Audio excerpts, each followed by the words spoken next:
जो आपके साथ इंटरनेट की और डिजिटल कंपनीज काम करती हैं, वो कह रही है कि पाकिस्तान के साथ वो राब्ता खत्म करने वाले हैं। ये नतीजा किस बात का हो रहा है? ये रोजाना की बुनियाद पे जो बैरूनी अदायगी पे डिफॉल्ट हो रहा है उसकी वजह से हो रहा है। मेरी अपनी जाती राय ये है कि इस वक्त जहां पे ये आ गए हैं, एक IMF का प्रोग्राम जिस तरीके का नॉर्मल एक IMF प्रोग्राम आता है, उससे भी, उसके बावजूद भी खुदा ना खास्ता शायद हम डिफॉल्ट से नहीं बच सकेंगे।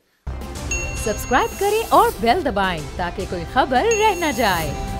असद उमर साहब, अब सिचुएशन ये है कि महंगाई तो लोगों को बर्दाश्त करनी पड़ेगी और ये चीज़ें आपको आगे लोगों को बतानी भी पड़ेंगी, लेकिन इसमें से आप कह रहे हैं कि 2 से 3 साल अभी लोगों को निकलने में लग जाएंगे।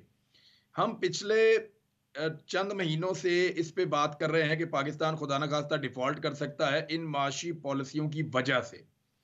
तो इस वक्त जो सिचुएशन है वो क्या कह रही है? यानी जहां ज़रे मुबादला के ज़खायर हैं, जो पाकिस्तान में इस वक्त इन्फ्लेशन है, जिस तरह कंटेनर्स की भरमार खड़ी हुई है पोर्ट के ऊपर, और जिस तरह आपकी अदायगियां रुकी हुई हैं हर तरफ की, इसके बाद और जो पॉलिटिकल एक पाकिस्तान के अंदर इन्वायरमेंट बना हुआ है, तो अब आप डिफॉल्ट के कितना करीब हैं?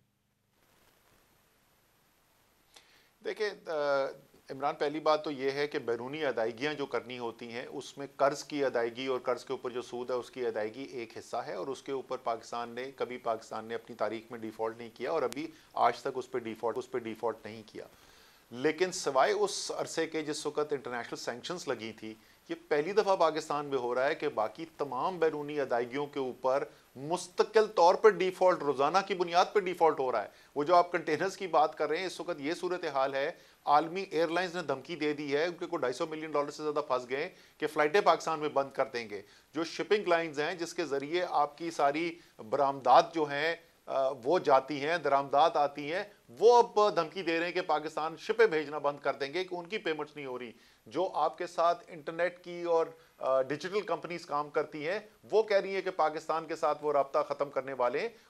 तो ये नतीजा किस बात का हो रहा है? ये रोज़ाना की बुनियाद पे जो बैरूनी अदायगी पे डिफ़ॉल्ट हो रहा है उसकी वजह से हो रहा है। हज़ारों कारोबार जो हैं इससे मुतासर हो गए, लाखों लोग बेरोज़गार हो गए। तो ये तो हम यहाँ पे पहुँच गए। मेरी अपनी ज़ाती राय ये है कि इस वक्त जहाँ पे ये आ गए हैं, एक IMF का प्रोग्राम जिस तरीके का नॉर्मल एक IMF प्रोग्राम आता है, उससे भी, उसके बावजूद भी खुदा ना खास्ता शायद हम डिफ़ॉल्ट से नहीं बच सकेंगे।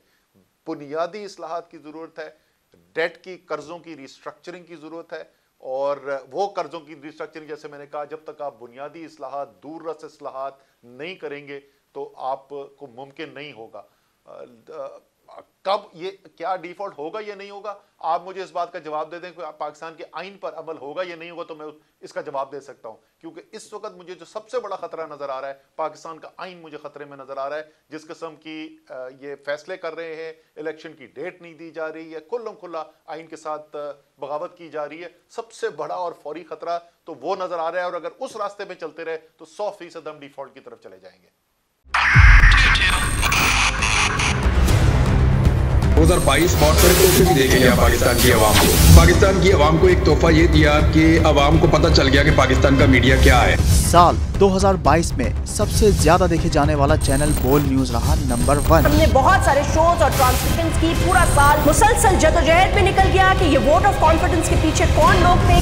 तोड़े रेटिंग के सभी रिकॉर्ड। सोशल मीडिया पर भी सबसे ज्यादा तेजी से 2.4 बिलियन व्यूज का संगे मील अबूर किया। एंकर्स को भी आवाम में सबसे ज्यादा मकबूलियत मिली और सोशल मीडिया पर भी बोल रहा सब पर भारी। सब्सक्राइब करें और बेल दबाएं ताकि कोई खबर रह न जाए।